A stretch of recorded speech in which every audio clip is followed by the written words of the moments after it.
भारतीय रुपया हाल ही में अमेरिकी डॉलर के मुकाबले ऐतिहासिक निचले स्तर पर पहुंच गया है, जो 90 रुपया एक डॉलर पार चला गया है।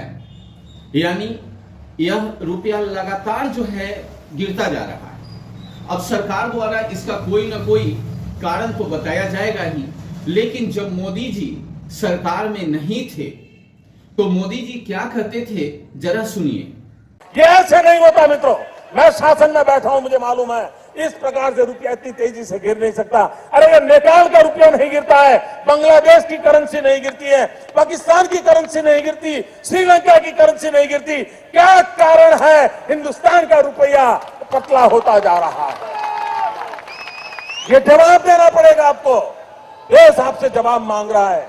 अब गोदी मीडिया बता रहा है कि रुपया का असर जो मतलब कि रुपया गिर रहा है, उसका असर देश के लिए कितना फायदा है और आम लोगों पर इसका कोई असर नहीं पहुंचने वाला है। लेकिन विपक्ष में रहे या विपक्ष में जो हैं कांग्रेस, उनके प्रवक्ता क्या कहते हैं, जरा ये सुनिए।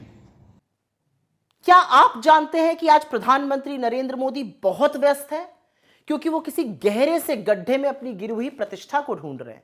और ये मैं नहीं कह रही हूं, मोदी जी ने ही तो कहा था कि जैसे जैसे रुपया गिरता है प्रधानमंत्री की प्रतिष्ठा भी गिरती है। अब जब रुपया 90 के पार हो गया तो सोचिए कि इस गहरे कुएं में उनकी प्रतिष्ठा जाकर धंस गई होगी।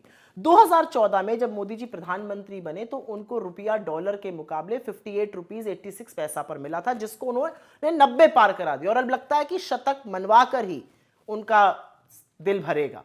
रुपए के गिरने के बहुत सारे कारण हैं, उसमें से विफल अर्थनीति और पूरी तरह से फेल विदेश नीति है। 3 बड़े कारण। विदेशी निवेशक लगातार पैसा बाहर खींच रहे हैं। 2025 में जो फॉरेन पोर्टफोलियो इन्वेस्टर्स हैं, उन्होंने करीब करीब 2 लाख करोड़ यहां से निकाल लिया।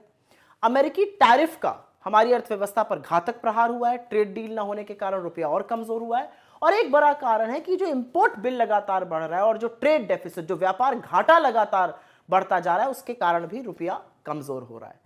लेकिन अब रुपए की चिंता नहीं की जाती। अब तो प्रधानमंत्री, उनकी सरकार, ढोंगी अर्थशास्त्री और चरण चुंबक मीडिया यह समझाने पर तुला हुआ है कि रुपए का असल में कमजोर होना अच्छा है। और ऐसा सभी करेंसीज के साथ हो रहा है। यह बिल्कुल झूठ है। रुपया एशिया की सबसे वर्स्ट परफॉर्मिंग करेंसी है। अप्रैल से अक्टूबर 2025 में इंपोर्ट बिल लगभग 650 बिलियन डॉलर का है, मतलब 58 लाख करोड़ रुपए, जो कि पिछले साल के मुकाबले 10% ज्यादा है। और ऐसा नहीं है कि आरबीआई ने कुछ किया नहीं। आरबीआई ने रुपए को मजबूत रखने के लिए करीब करीब 40 से 42 बिलियन डॉलर, करीब 4 लाख करोड़ रुपए खर्च किया, लेकिन उसका कोई असर नहीं हो रहा है। पर अगर आपको लगता है कि रुपया कमजोर होगा और उसका असर आप पर नहीं पड़ेगा, तो सुनिए। रुपया कमजोर होने का मतलब है देश का इंपोर्ट बिल बढ़ेगा। जो भी चीजें हम विदेश से खरीदते हैं वो महंगी होकर आएंगी, उसका हमें ज्यादा दाम देना पड़ेगा। अब जाहिर सी बात है, जो ज्यादा दाम देकर चीजें खरीदी जाएंगी और भारत लाई जाएंगी, उनका यहां पर भी दाम बढ़ेगा। मसलन कच्चा तेल, क्रूड ऑयल। अगर क्रूड ऑयल महंगा होगा तो यहाँ पे डीजल, पेट्रोल महंगा होगा। सब्जी, फल, फ्रूट, जो बाकी चीजें हैं, जो ट्रांसपोर्ट का कॉस्ट है, वो महंगा होगा। जब महंगाई बढ़ेगी तो आरबीआई इंटरेस्ट रेट बढ़ाएगा, मतलब आपके लोन की ईएमआई बढ़ेगी। और यही नहीं, विदेश में जाना, घूमना, रहना, खाना, पढ़ना, सब कुछ महंगा हो जाएगा। तो अगर आप इस मुगालते में हैं कि रुपया गिरता रहेगा और आप मस्त रहेंगे, तो एक बार बैठिए और सोचिए। रुपए के गिरने का फर्क मोदी जी को बिल्कुल ना पड़े, लेकिन आप पर जरूर पड़ेगा।